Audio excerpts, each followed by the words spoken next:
জ্যোৎস্না রাতে পাতার ফাঁকে চাঁদের উকি ঝুঁকি, তুই যে আমার সুখ জোছনা রাতের চন্দ্র।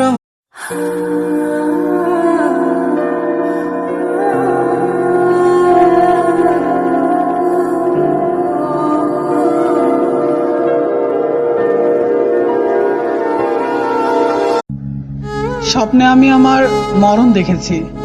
আমার লাশের পাশে বসে কান্না করা মানুষগুলোর মধ্যে তুমি ছিলে না।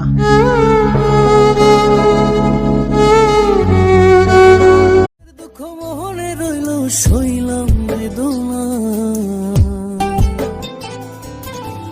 কেন যে তোর মনের মতো হইতে পারলাম না, কত ভালোবাসি তোরে কইতে পারলাম না।